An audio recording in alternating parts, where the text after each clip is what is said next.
नमस्कार दोस्तों, कैसे हैं आप सब? तेरी मेरी कहानियाँ से सभी अपडेट पाने के लिए बेल आइकन दबाएं। आज की कहानी है सोशल वर्क के लिए समय है। घर में सास की क्या दशा है, यह जानने का आपके पास समय नहीं। सौम्या अपने नाम की ही तरह सौम्य और मृदु स्वभाव की लड़की है। उसकी शादी एक बड़े संयुक्त परिवार में हुई है, जहाँ दादी सास, सास ससुर, जेठ जेठानी, देवर और ननद सभी हैं। पति पारिवारिक व्यवसाय में पिता और भाई की मदद करते हैं। कुल मिलाकर एक संपन्न और खुशहाल परिवार है। घर के काम करने के लिए भी नौकर हैं। घर की औरतों का काम केवल ऊपरी तौर पर नौकरों पर नजर रखना और सजना संवरना ही है। कुछ दिन तो सौम्या बहुत खुश रही। यहाँ आकर उसे किसी राजकुमारी जैसा लग रहा था, पर जल्दी ही वह इस सब से बोर होने लगी। ज्यादा सुख सुविधाएं भी व्यक्ति के जीवन को नीरस बना देती हैं। कुछ ऐसा ही सौम्या के साथ हो रहा था।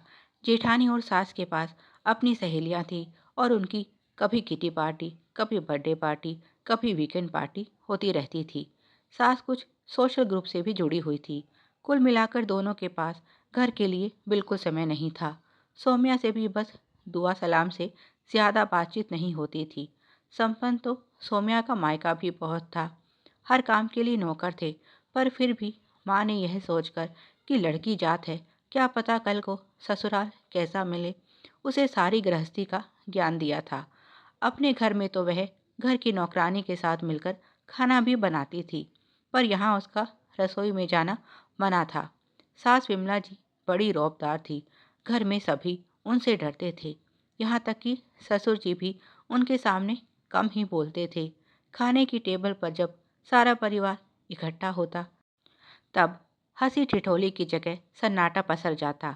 हाँ, अगर कभी सासू माँ खाने के समय पर अनुपस्थित होती तो खूब शरारतें और मौज मस्ती होती।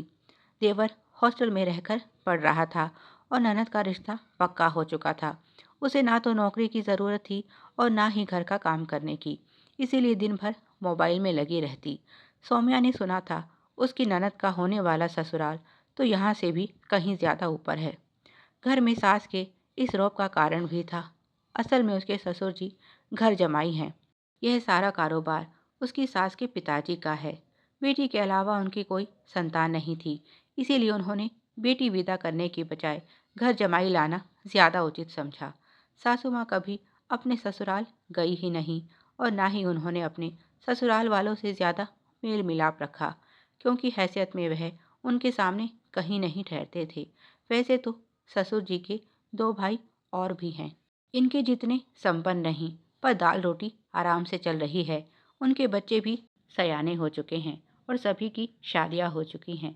ससुर जी अपने भाइयों में सबसे छोटे थे।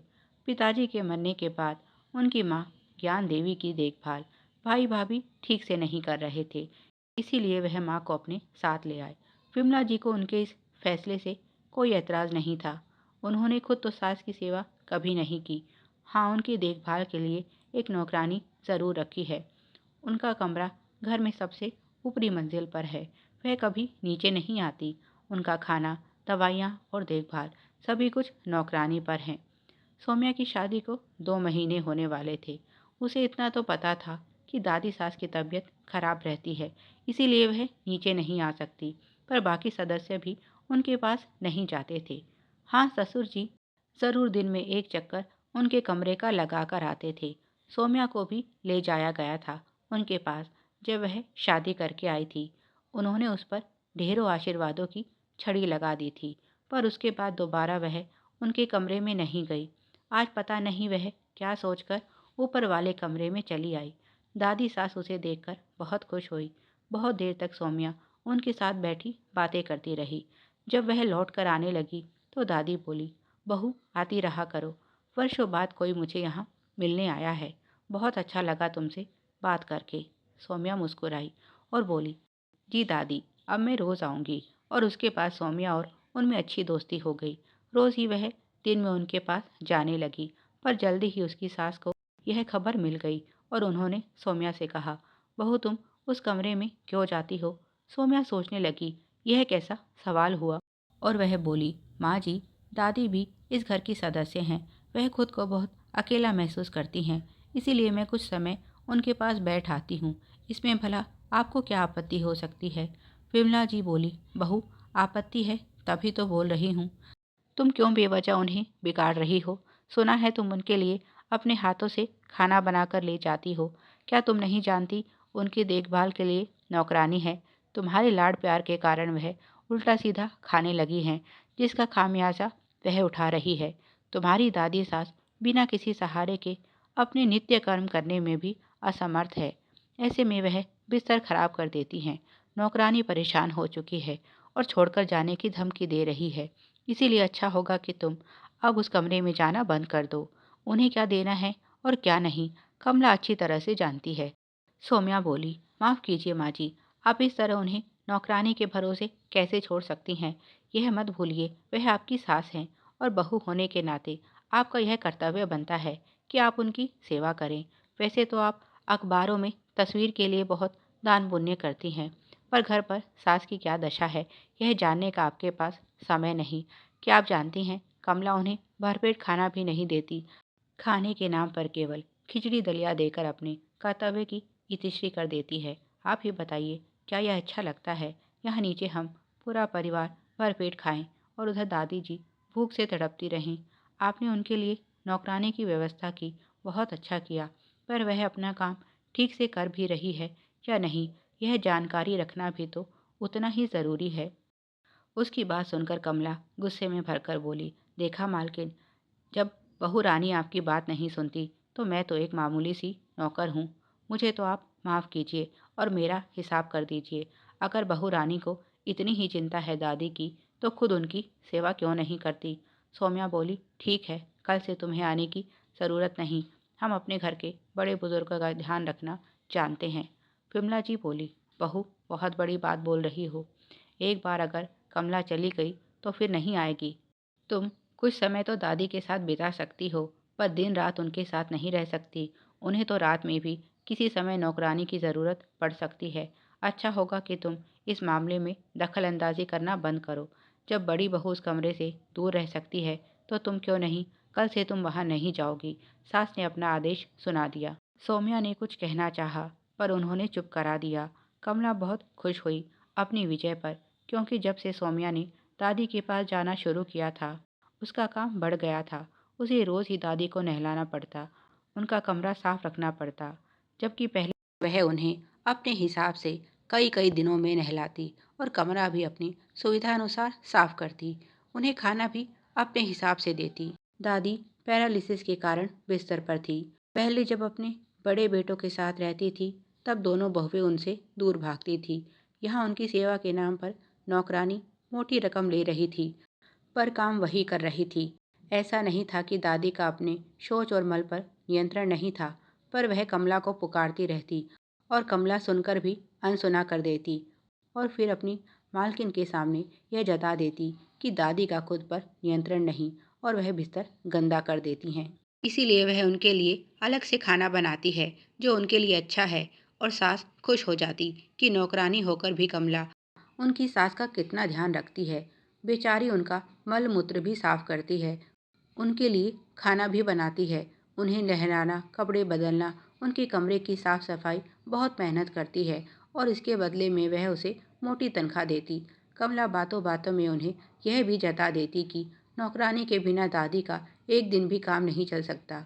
सौम्या को बहुत दुख हुआ कि सास ने उसकी बजाय नौकरानी पर भरोसा किया। दादी अभी इतनी बूढ़ी भी नहीं थी, पर बीमारी से विवश थी। उनका इलाज करवाने के बजाय सास ने उन्हें नौकरानी के भरोसे छोड़कर गलत किया है। सास की बात मानते हुए सौम्या ने उनके कमरे में जाना छोड़ दिया। सर्दियाँ शुरू हो गई थी। एक दोपहर विमला जी और सौम्या दोनों मिलकर सर्दी के कंबल धूप में डलवा रही थी।